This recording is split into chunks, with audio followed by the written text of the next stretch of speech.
The metal spoon clinked against the edge of the steel tray as Lieutenant Sarah Chun ladled another portion of reconstituted protein onto the waiting plate.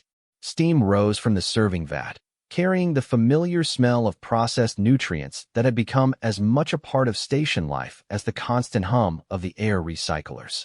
She had been working the mess hall rotation for 3 weeks now, and the routine had settled into her bones like gravity itself. "Extra helping today, Rodriguez?" she asked the young communications officer who appeared before her with an almost apologetic smile. His uniform bore the crisp creases of someone still new to deep space deployment, and Sarah could see the homesickness lingering behind his eyes. "If you don't mind, Lieutenant," Rodriguez replied, glancing around the bustling mess hall. "The overnight shifts are killing my appetite schedule." Sarah nodded knowingly and added another scoop to his plate. She understood the disorientation that came with living by artificial day cycles. The Meridian Station operated on a 24-hour schedule that bore no relationship to any natural rhythm, suspended as they were in the void between Mars and the asteroid belt. Everyone struggled with it at first. The mess hall buzzed with conversation from the evening shift change. Officers and enlisted personnel moved through the serving line with practiced efficiency, their voices mixing into a comfortable background noise that spoke of routine and familiarity. Sarah had grown to appreciate these moments of normalcy aboard the station.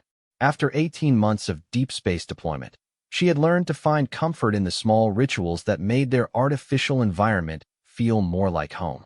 "Chun, you're getting too generous with those portions," called out Chief Petty Officer Martinez from behind the beverage station.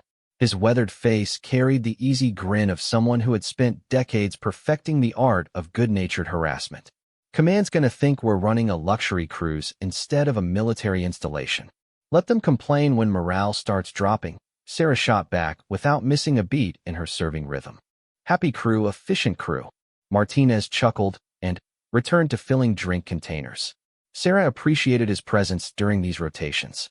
The chief had a way of keeping everyone's spirits up, even during the longest shifts.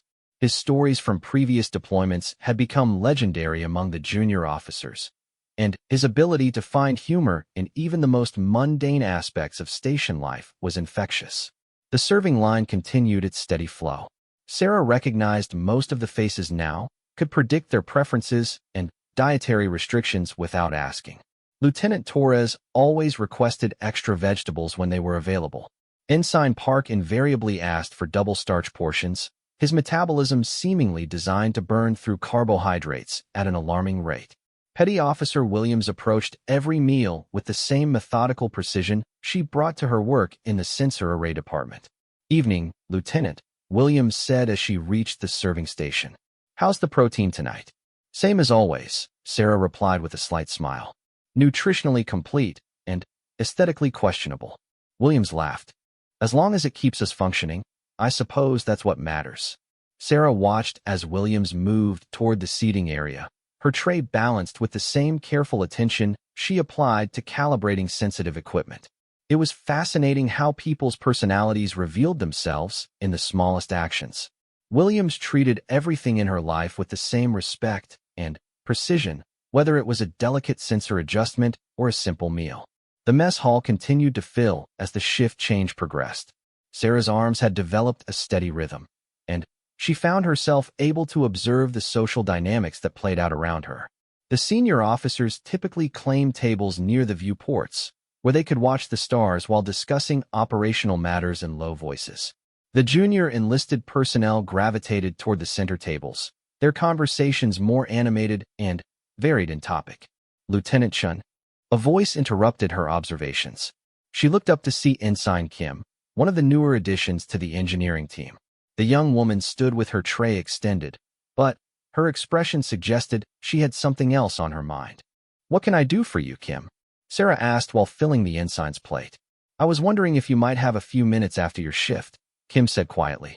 "I'm having some trouble adjusting to the deployment schedule, and I heard you're good at helping people work through that kind of thing." Sarah felt a familiar warmth at the request. Over the months, she had somehow developed a reputation as someone junior officers could approach with their concerns. It wasn't an official role, but she found satisfaction in helping others navigate the challenges of deep space deployment. "Of course," she replied. Find me in Recreation Bay 2 around 2,100 hours. We can talk. Kim's relieved smile was reward enough for the commitment. Sarah watched her walk away, remembering her own early struggles with the isolation and artificial environment of station life. Everyone needed someone to talk to during their first deployment. You're collecting another lost lamb, Martinez observed, having witnessed the exchange. Better than letting them struggle alone, Sarah said. We're all in this together out here. True enough, Martinez agreed. Just don't wear yourself too thin playing counselor to half the junior staff. Sarah appreciated his concern, but she couldn't help herself. The station environment could be emotionally challenging, and she had learned that small gestures of support could make enormous differences in people's mental health. Command encouraged such informal mentoring, recognizing its value in maintaining unit cohesion during long deployments. The serving line began to thin as the main wave of the shift change passed through. Sarah used the lull to check the remaining food supplies and estimate what would be needed for the late-night crowd. The overnight shifts operated with skeleton crews, but those personnel still needed proper nutrition to maintain alertness during their long watches. "How are the stores looking?" asked Quartermaster Okafor as he approached the serving station. His broad frame and deliberate manner reflected his background in supply logistics, and Sarah had learned to respect his expertise in managing the station's resources. "We're in good shape for tonight," she reported. "The protein will last through the overnight shift, and we have plenty of the supplementary items." Okafor nodded approvingly. "The supply run from Ceres Station should arrive day after tomorrow. We'll be restocking most of our fresh provisions then." The mention of fresh provisions sparked a small surge of excitement.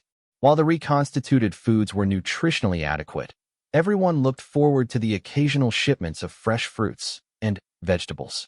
Those deliveries felt like connections to the worlds they had left behind, reminders of natural flavors and textures that processed foods couldn't quite replicate.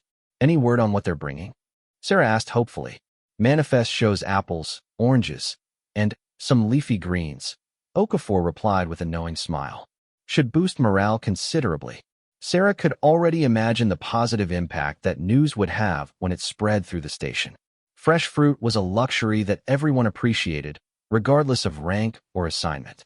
It was remarkable how much difference such simple pleasures could make in the overall atmosphere of their isolated community. The mess hall was settling into its evening rhythm now. Most of the shift change personnel had been served, leaving the usual collection of off-duty crew members who preferred to eat at their own pace. These late diners tended to linger over their meals, using the time to socialize and unwind from their duties.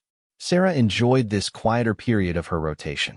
It allowed her to engage in actual conversations rather than the efficient but brief exchanges required during the rush periods. She found herself learning more about her fellow crew members during these relaxed moments, building the personal connections that made their artificial community feel more genuine. Lieutenant Rodriguez had returned to the serving line, this time carrying an empty coffee container. "Chief Martinez said you might be able to help me figure out the optimal timing for caffeine intake during night shifts." Sarah glanced over at Martinez, who was trying to look innocent while clearly having volunteered her for another informal consultation. She shook her head with amused exasperation. "The key is maintaining a consistent schedule," she explained to Rodriguez while refilling his container. "Your body needs to establish a new rhythm, which means keeping your caffeine intake at regular intervals even when you're not tired." Rodriguez nodded eagerly, absorbing the information. Sarah continued with practical advice about sleep hygiene in artificial environments, meal timing, and the importance of maintaining social connections despite unusual work hours. These conversations had become second nature to her, and she genuinely enjoyed helping others adapt to their challenging environment. The mess hall's atmosphere reflected the unique culture that had developed aboard Meridian Station. Despite their isolation from Earth and the constant awareness of the hostile environment beyond their hull, the crew had created a genuine sense of community. People looked out for each other, shared knowledge and resources, and found ways to maintain their humanity in the midst of their technical mission. "Chun, you might want to take a look at the duty roster for tomorrow," called out Petty Officer Hassan from across the serving area. "Word is they're shuffling some assignments around." Sarah felt a small stir of curiosity. Scheduled changes were relatively common aboard the station, driven by operational requirements and the need to cross-train personnel in multiple systems. Still, any disruption to established routines required adjustment from everyone involved. "Any idea what kind of changes?" she asked. Hassan shrugged. "Nothing specific, just rumors from the admin office. Probably just normal rotation stuff." The mention of schedule changes reminded Sarah of the complex logistics required to keep their station functioning smoothly.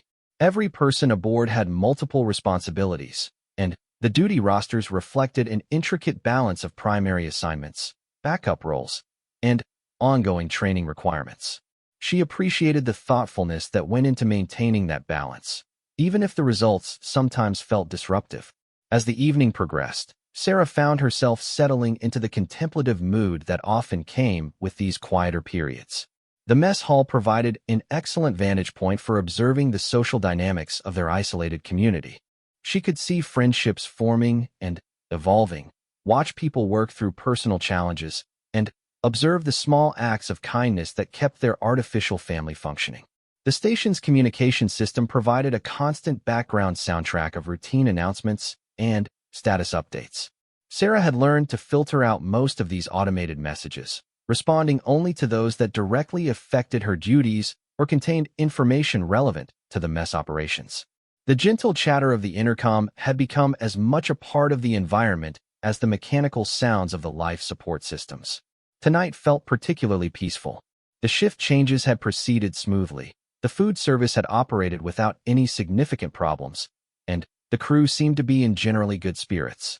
Sarah allowed herself to feel satisfied with the small role she played in maintaining that positive atmosphere. She glanced at the chronometer on the wall and realized her shift was approaching its midpoint.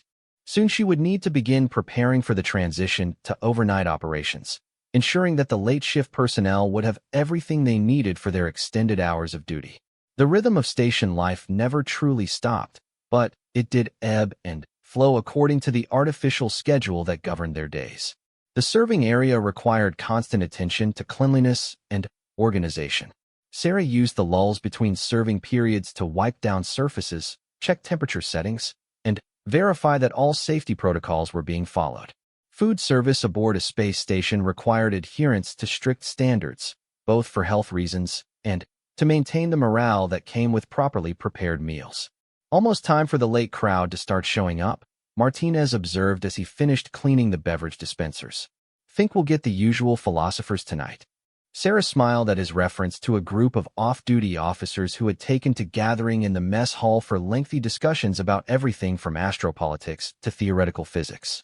Their animated debates had become a form of entertainment for the other late-shift personnel, and Sarah had found herself drawn into their conversations on several occasions. "I hope so," she replied. Their arguments about terraforming ethics last week were fascinating. The prospect of another evening of intellectual discourse added to her sense of satisfaction with her current assignment. Despite the routine nature of food service duties, her rotation in the mess hall had provided unexpected opportunities for personal growth and community engagement. She was beginning to understand why some career personnel requested extended assignments to support roles rather than pursuing advancement to more technically challenging positions. The mess hall represented the heart of their small community in ways that the more specialized work areas could not. Everyone passed through during their day, creating natural opportunities for the informal interactions that maintain social bonds and shared purpose. Sarah felt privileged to play a role in facilitating those connections, even in the simple act of serving meals with genuine care and attention. As she prepared for the evening's final service period, Sarah reflected on how much her perspective had changed during her deployment. The work that had initially seemed routine and uninspiring had revealed layers of meaning and satisfaction that she had not anticipated. She was learning that contribution to community welfare could be just as rewarding as individual technical achievement, and perhaps more essential to overall mission success. The intercom crackled softly overhead, preparing to deliver another routine announcement. Sarah continued her preparations, focused on ensuring that the late shift crew would receive the same quality of service that had characterized the evening's operations. The radio crackled to life with unusual urgency, cutting through the gentle murmur of evening conversation in the mess hall.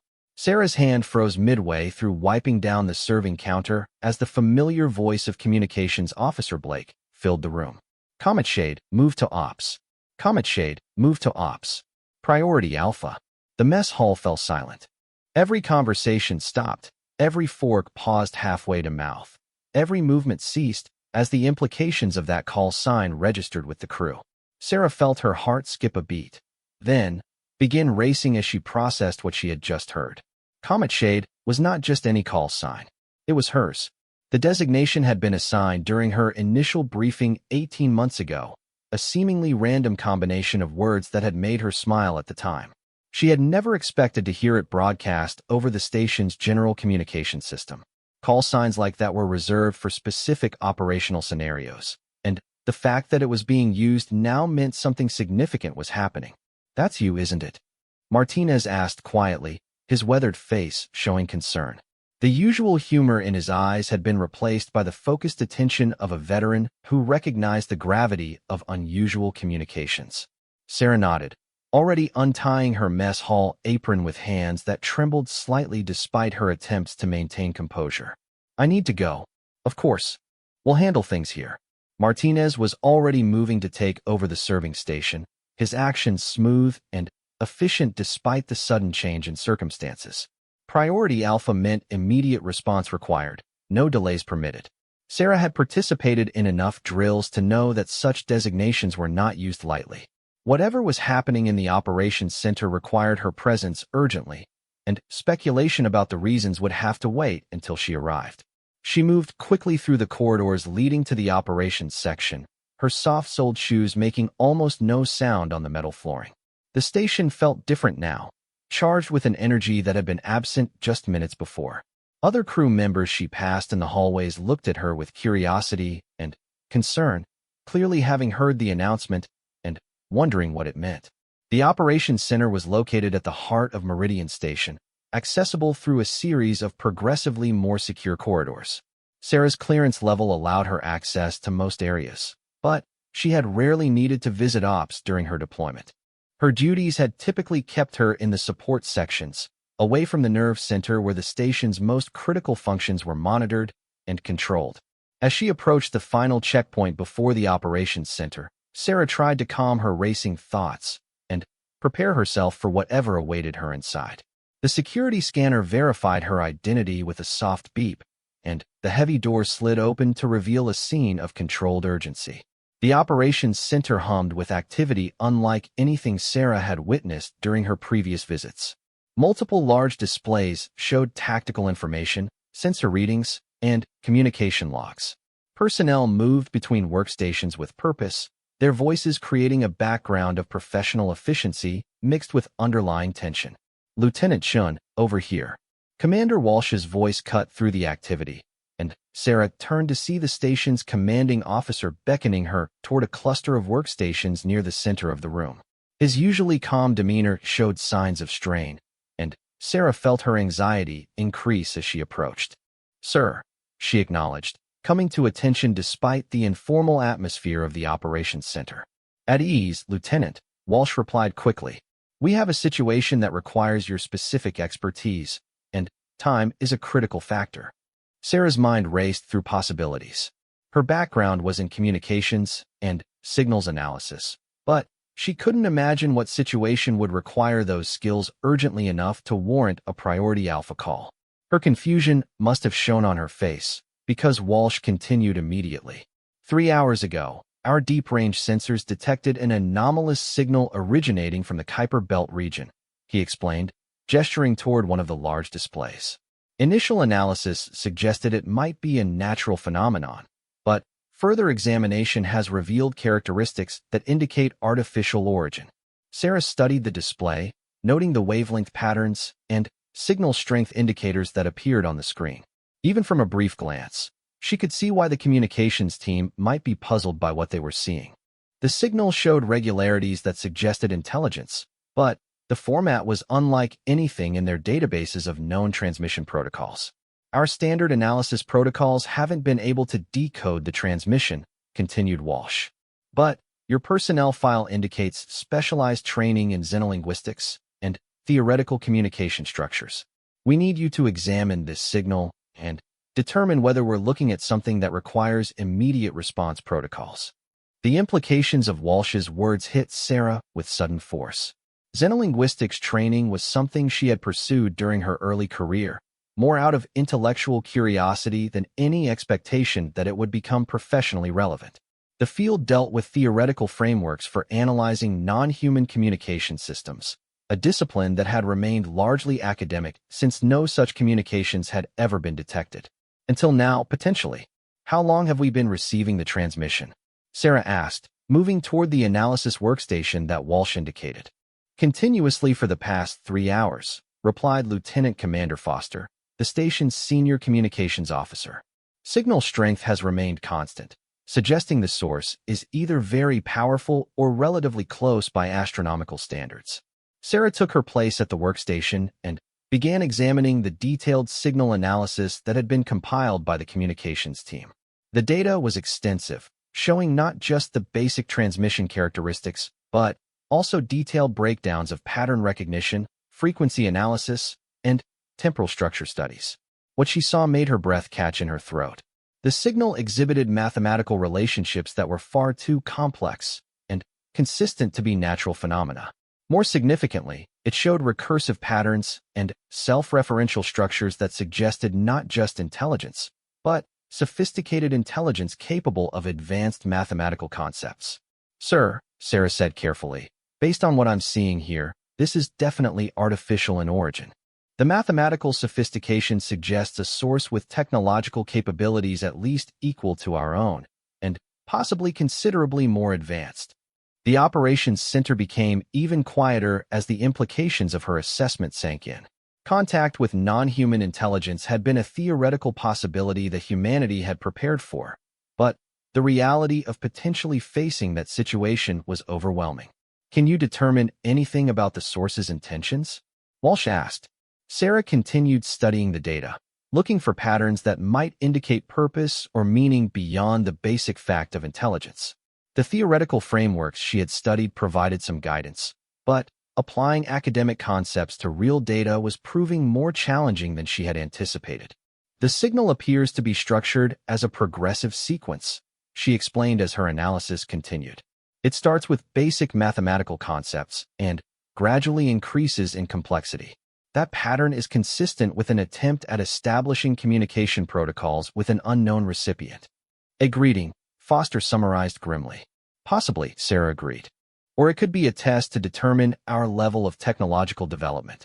Many of the theoretical models for first contact scenarios include such probing transmissions. Walsh absorbed this information with the focused attention of a commander faced with a situation far outside normal operational parameters. What's your assessment of our response options?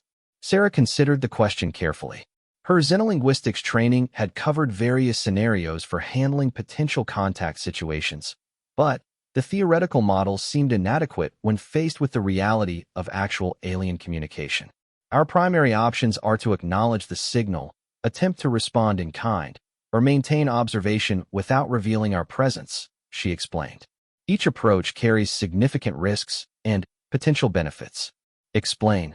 Acknowledging the signal confirms our presence and technological capability, but makes us vulnerable if the source has hostile intentions. Attempting to respond demonstrates our intelligence level and desire for communication, but could inadvertently provide information that might be used against us. Maintaining observation allows us to gather more intelligence, but might cause us to miss an opportunity for beneficial contact. The weight of the decision was apparent in Walsh's expression. This was the kind of choice that could affect the future of human civilization, and it had to be made by a small group of people aboard an isolated space station. How long do we have before a decision becomes unavoidable? Walsh asked. The signal's consistent nature suggests the source is willing to maintain transmission for an extended period, Sarah replied.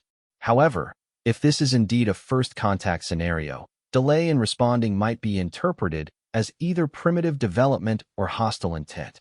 Recommendations? Sarah felt the enormous responsibility of the moment settling on her shoulders. Her academic training had never prepared her for the reality of advising on potential first contact with an alien intelligence. I recommend we continue detailed analysis while preparing response options, she said carefully. If we can decode more of the signal structure, we might gain insight into the source's intentions before committing to a response strategy. Walsh nodded slowly. How long will you need for additional analysis? Give me 6 hours for comprehensive study. I'll need access to all our xenolinguistics databases and theoretical modeling systems. Done. Foster, clear Lieutenant Chen's schedule and assign her whatever support personnel she requires. This takes priority over all other station operations. Sarah felt a mixture of excitement and terror as she contemplated the task ahead of her. She was potentially about to become humanity's first xenolinguist in practice rather than theory, but the stakes were impossibly high. Every decision could have consequences that rippled across human civilization. There's one more thing, she said as Walsh prepared to move on to other urgent matters. We should consider informing Earth Command of the situation. This might be too significant for a single station commander to handle independently. Walsh's expression showed he had already considered this possibility. Communication lag to Earth is currently 4 hours each way. By the time we could receive guidance, we'll need to have made our initial response decisions. I'll inform them of the situation, but operational command remains here. The isolation that had made Meridian Station feel cozy and intimate suddenly seemed overwhelming. They were truly on their own, faced with a situation that could determine the future of human-alien relations with no possibility of real-time consultation with higher authorities. Understood, sir, Sarah replied, turning back to the analysis workstation with renewed focus. As she began her detailed examination of the alien signal, Sarah was acutely aware that every member of the station crew was depending on her expertise to guide their response. The routine concerns of mess hall duty and social dynamics that had occupied her thoughts just an hour ago now seemed insignificant compared to the monumental responsibility she had been given. The next few hours would determine whether humanity's first contact with alien intelligence would be remembered as humanity's greatest triumph or its greatest catastrophe. And much of that outcome would depend on her ability to decode the intentions of an intelligence so foreign that no human had ever imagined what it might be like. Sarah took a deep breath and began the most important work of her life.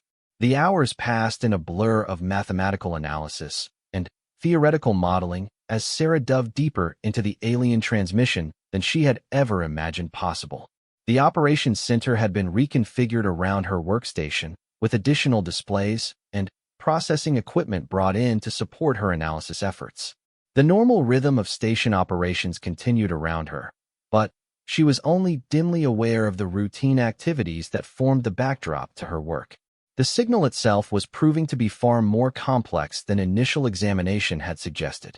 What had appeared to be a straightforward mathematical progression was actually a multi-layered communication that operated on several levels simultaneously. The basic mathematical sequence that had first captured their attention was apparently just the foundation layer, designed to establish common understanding of fundamental concepts. Sarah rubbed her tired eyes and leaned back from the display screen for a moment. She had been working for nearly 5 hours straight, and the strain was beginning to affect her concentration. Around her, the operations center maintained its quiet efficiency, with various personnel monitoring their assigned systems while keeping one eye on her progress. "How are you holding up?" Commander Walsh asked, appearing beside her workstation with a cup of coffee that she accepted gratefully. "I'm making progress, but it's slow going," Sarah replied, taking a sip of the hot liquid and feeling some of her fatigue recede. This is unlike anything covered in theoretical xenolinguistics. The complexity is staggering. What have you learned so far? Sarah turned to the main analysis display, which showed a visual representation of the signal structure that she had been developing throughout her work. The image looked almost like a three-dimensional mathematical sculpture, with layers of meaning nested within each other in ways that challenged human understanding. The transmission operates on at least 4 distinct levels, she explained, pointing to different sections of the display. The surface layer is basic mathematics, designed to establish that both parties understand fundamental numerical relationships. The second layer appears to be physical constants, demonstrating understanding of universal physical laws. And the deeper layers? That's where it gets really interesting. The third layer seems to be information about the source itself, including what I think might be astronomical coordinates and technological specifications. But the fourth layer. Sarah paused, still struggling to comprehend what she had discovered. What about it? The fourth layer appears to be a philosophical framework. It's like they're trying to communicate not just their technological capabilities, but their entire approach to understanding reality. I've never seen anything like it. Walsh absorbed this information with the careful attention of a commander dealing with unprecedented circumstances. Does any of this tell us about their intentions? Sarah considered the question that had been haunting her throughout her analysis. The inclusion of philosophical content suggests they're interested in more than just technical communication. They seem to want to establish genuine understanding, not just exchange information. That sounds encouraging. Maybe. But it could also indicate they want to understand us before making decisions about how to interact with us. The philosophical layer includes concepts that suggest they're evaluating our developmental level and social structures. The implications of being evaluated by an alien intelligence were unsettling. Sarah had found references to concepts that suggested the aliens were interested in human ethics, social organization, and even aesthetic principles. It was as if they were conducting a comprehensive assessment of human civilization. There's something else, Sarah continued. The signal includes temporal markers that suggest it's not being transmitted from a fixed location. Either the source is mobile, or we're receiving a signal that's been traveling for a significant period of time. Mobile how? I can't be certain, but the astronomical coordinates in the transmission appear to be updating in real time. That suggests the source is moving, and moving fast. Possibly faster than anything we've ever detected. Walsh's expression grew more serious. Could they be approaching our position? The coordinate updates could indicate that, but I haven't been able to establish a definitive trajectory. We need more time to track the pattern of changes. Sarah returned to her analysis, focusing on the temporal aspects of the transmission that were proving to be as complex as everything else about the signal. The aliens had embedded time references throughout their communication, but they were using a system that didn't correspond to any human measurement of time. Lieutenant, Ensign Park approached her workstation hesitantly. I've been monitoring the station's sensor arrays, and we're detecting some unusual activity in the outer system. Sarah looked up from her analysis, suddenly alert. What kind of activity? Gravitational anomalies that don't correspond to any known objects. The disturbances are subtle, but they're definitely artificial in nature. Sarah felt her heart rate increase as the implications became clear. How long have you been detecting these anomalies? They started about an hour ago, but they were so faint initially that we thought they might be sensor errors. The pattern is becoming more pronounced now. Sarah quickly pulled up the gravitational sensor data on her workstation, overlaying it with the timeline of the alien transmission. The correlation was immediately apparent. The gravitational anomalies had begun shortly after the transmission's intensity had increased, and they were following a pattern that matched the coordinate updates embedded in the signal. Commander, Sarah called out, her voice tight with urgency. I think our visitors might be closer than we thought. Walsh was beside her workstation immediately, studying the gravitational data with growing concern. How close? If I'm interpreting this correctly, they're somewhere in the outer reaches of our solar system, and they're moving inward. The gravitational signatures suggest something massive, much larger than any spacecraft we've ever conceived. The operations center became even more focused as word of this development spread among the duty personnel. The abstract possibility of alien contact was suddenly becoming a concrete reality that would unfold within hours or days rather than weeks or months. How long before they reach our position? Walsh asked. Sarah worked frantically with the tracking data, trying to establish a reliable prediction model based on the limited information available. Based on the current rate of approach, and assuming they maintain their present velocity, approximately 18 hours. The implications of that timeline were staggering. They had less than a day to determine their response to humanity's first contact with alien intelligence, and that response would need to be ready before the aliens arrived at their location. Sir, Lieutenant Commander Foster interrupted from his position at the communications console. Earth Command is requesting immediate update on our situation. The transmission lag means they won't receive our report for another 4 hours, but they want to know everything we've learned. Walsh nodded grimly.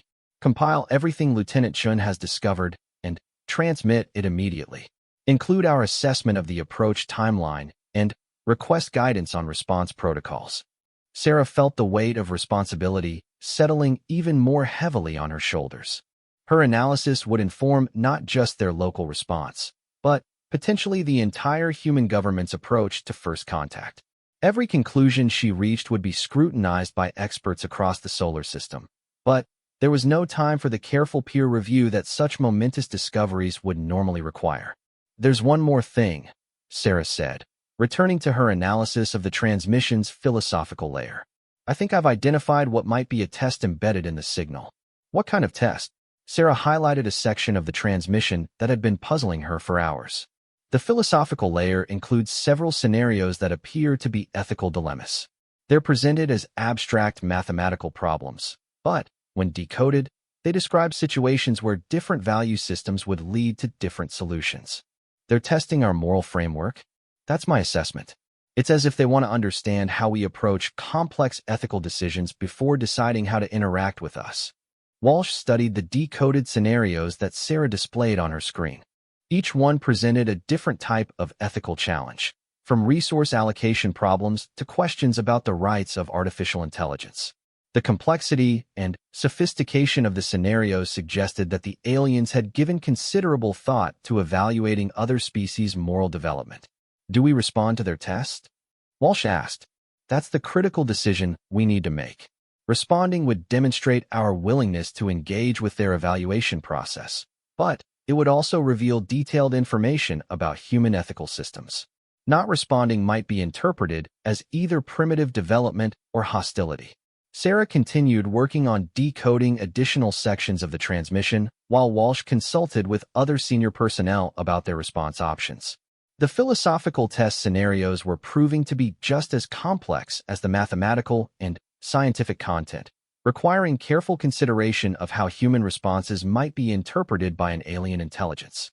"Lieutenant," called out Petty Officer Williams from the sensor station, "we're getting more detailed readings on those gravitational anomalies. The object appears to be decelerating." Sarah immediately pulled up the updated sensor data, her heart racing as she analyzed the new information. The deceleration pattern suggested that whatever was approaching them was actively controlling its movement rather than simply following a ballistic trajectory. "They're not just passing through," she announced. "They're definitely coming here intentionally." The reality of imminent contact focused everyone's attention even more sharply. This was no longer a theoretical exercise in xenolinguistics and first contact protocols. Within hours, they would be face-to-face with representatives of an alien civilization whose intentions remained unknown despite hours of analysis. "How do we prepare for their arrival?" Walsh asked. Sarah considered the question that would determine how humanity's first contact scenario would unfold. "Based on everything I've learned from their transmission, they appear to value intellectual discourse and ethical sophistication. Our best approach might be to demonstrate those qualities in our initial response. Meaning, we should respond to their philosophical test scenarios while simultaneously transmitting our own assessment of their communication. Show them that we're capable of both understanding their message and engaging with it on multiple levels." Walsh nodded slowly. "How long do you need to prepare such a response?" Sarah looked at the countdown timer she had established based on the aliens' approach trajectory. They had approximately 16 hours before contact, but preparing a response that adequately represented human civilization would require careful consideration of every element. "Give me 8 hours to develop a comprehensive response framework. I'll need input from multiple departments to ensure we're representing human knowledge and values accurately." "You'll have whatever support you need," Walsh assured her. "This is now our top priority." As Sarah began the monumentally important task of crafting humanity's first intentional communication with alien intelligence, she was acutely aware that her next 8 hours of work would influence the course of human history. Every word, every concept, every philosophical position she included in the response would help determine whether first contact led to friendship, conflict, or something entirely unprecedented. The routine concerns of station life that had occupied her thoughts just hours earlier now seemed to belong to a different world entirely. She was no longer just Lieutenant Chun from the mess hall rotation. She had become humanity's voice in the most important conversation in human history. The final hours before contact passed with intense preparation that involved every department aboard Meridian Station. Sarah found herself at the center of a collaborative effort that brought together expertise from fields as diverse as theoretical physics and cultural anthropology. The response they were crafting had evolved far beyond a simple acknowledgement of the alien transmission into a comprehensive introduction to human civilization. The Operations Center had been transformed into a multidisciplinary workspace where specialists worked alongside each other to ensure that humanity's first intentional message to alien intelligence accurately represented their species' achievements, values, and aspirations. Sarah coordinated the effort while continuing her analysis of additional layers of meaning that were still emerging from the alien transmission. "The mathematical framework is complete," reported Dr. Vasquez, the station's chief science officer, who had been working on the technical components of their response. "We've included demonstrations of human understanding in physics, chemistry, and astronomy that should establish our technological capabilities clearly." Sarah reviewed the mathematical sections that would form the foundation of their response, ensuring they complemented rather than merely mimicked the approach taken by the aliens. The human message needed to demonstrate originality while showing respect for the sophistication of the communication they had received. "What about the cultural components?" she asked Lieutenant Torres, who had been coordinating input from the station's diverse crew to represent the variety of human cultures and perspectives. "We've included artistic expressions, philosophical traditions, and social structures from across human civilization," Torres replied. "The challenge has been presenting that diversity in a way that shows unity of purpose rather than chaotic disagreement." This had proven to be one of the most difficult aspects of crafting their response. Human civilization's greatest strength lay in its diversity, but explaining that diversity to an alien intelligence without creating an impression of internal conflict required careful consideration of how to frame cultural differences as complementary rather than contradictory. "The ethical response scenarios are ready for your review," announced Ensign Kim, who had been working with a team to develop human solutions to the moral dilemmas embedded in the alien transmission. "We've tried to demonstrate human ethical reasoning while acknowledging the complexity of many moral questions." Sarah studied the proposed responses to the alien test scenarios. The team had chosen to present multiple human perspectives on each dilemma rather than attempting to provide single definitive answers. This approach reflected the reality of human moral reasoning while demonstrating sophistication in ethical thinking. "This is good work," Sarah said after reviewing the various components. "It shows that we're capable of complex reasoning while acknowledging that ethical questions often require consideration of multiple factors." Commander Walsh approached her workstation, looking as tired as Sarah felt after their marathon preparation session. "How much time do we have left?" Sarah checked the countdown timer that had been displaying the aliens' approach progress throughout the night. 3 hours until they reach our position. We should transmit our response within the next hour to ensure they receive it before arrival. Are we ready?" Sarah looked around the operations center at the teams of personnel who had worked through the night to create humanity's first diplomatic communication with alien intelligence. Despite her fatigue, she felt pride in what they had accomplished together. "As ready as we can be," she replied.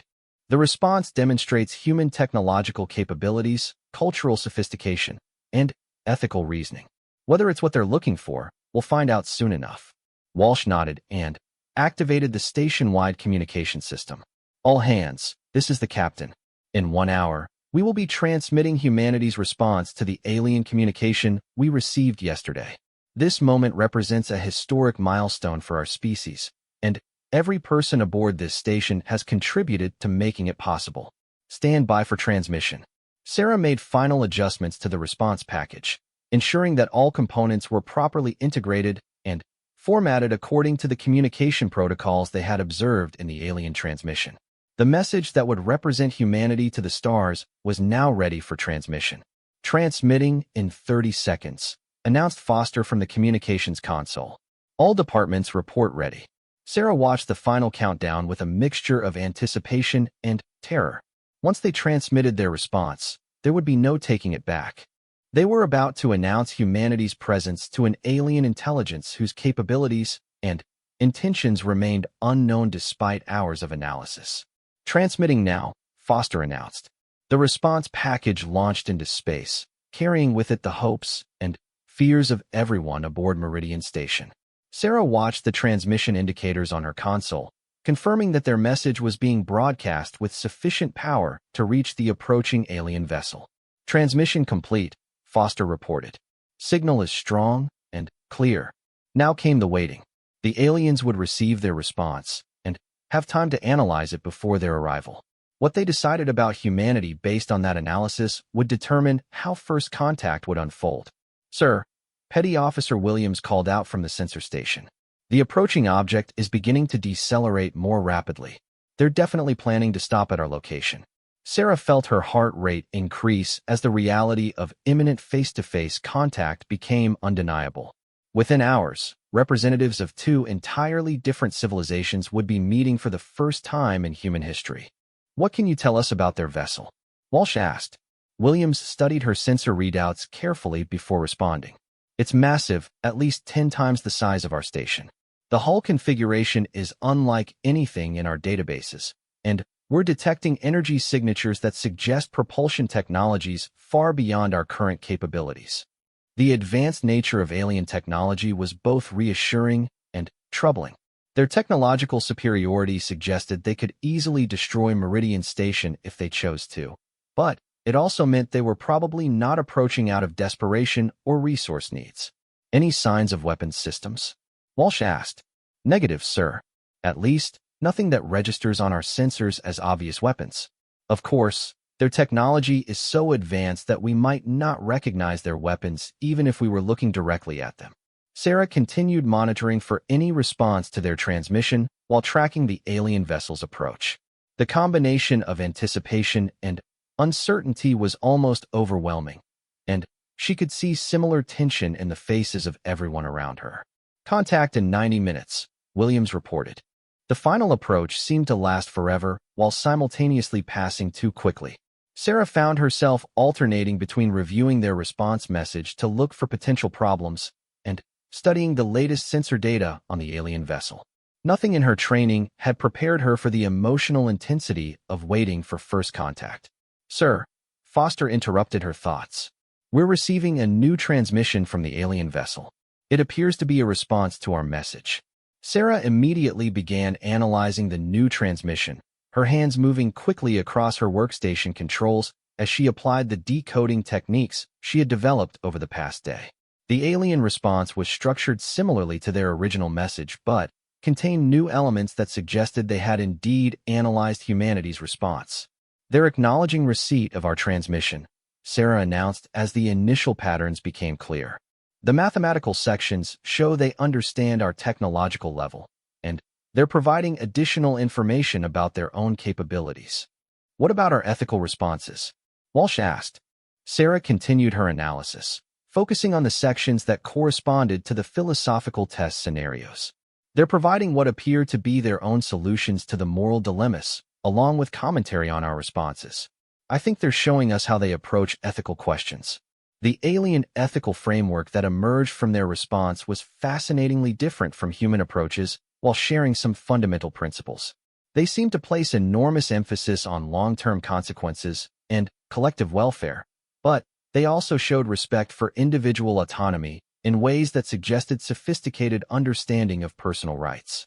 Contact in 30 minutes, Williams announced. Sarah could see the alien vessel on the main tactical display now, its massive form dwarfing their station as it approached with impossible grace. The ship's design was elegant and alien, with curves and proportions that suggested aesthetic principles entirely different from human engineering. They're requesting permission to dock, Foster reported, his voice tight with amazement. The transmission includes technical specifications for a docking interface that's compatible with our systems. Sarah was astounded by this development. The aliens had somehow analyzed their station's design well enough to propose a physical connection between their vessels. The technological sophistication required for such rapid analysis was staggering. Permission granted, Walsh responded after a moment's consideration. Guide them to docking bay 3. Sarah watched in fascination as the alien vessel maneuvered toward their station with precision that defied physics as she understood it. There was no visible reaction thrust, no obvious propulsion system, yet the massive ship moved with perfect control. Docking interface engaging, Williams reported. Their system is integrating with ours perfectly. The moment of physical contact between human and alien technology felt like a watershed in human history.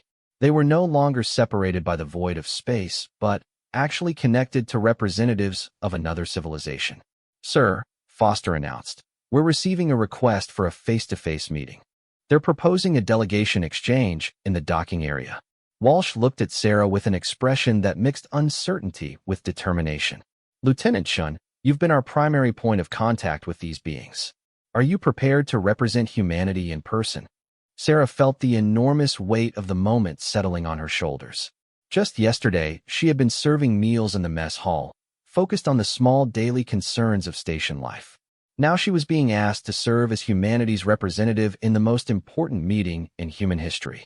Yes, sir, she replied, surprised by the steadiness of her own voice. As she prepared to leave the operations center for the docking bay, Sarah reflected on the extraordinary journey that had brought her to this moment. Her academic interest in xenolinguistics, pursued years earlier out of intellectual curiosity, had positioned her to play a crucial role in humanity's first contact with alien intelligence. The corridors of Meridian Station felt different as she walked toward the docking bay, charged with the significance of what was about to unfold. Behind her, the operations center continued its careful monitoring of the alien vessel. Ahead of her lay a meeting that would determine the future relationship between two civilizations separated by vast differences in biology, technology, and culture. Sarah paused at the final checkpoint before the docking bay, taking a moment to compose herself for what awaited beyond those doors.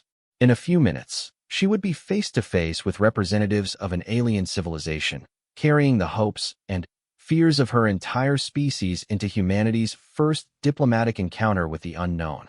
She took a deep breath, straightened her uniform, and stepped forward to meet the future.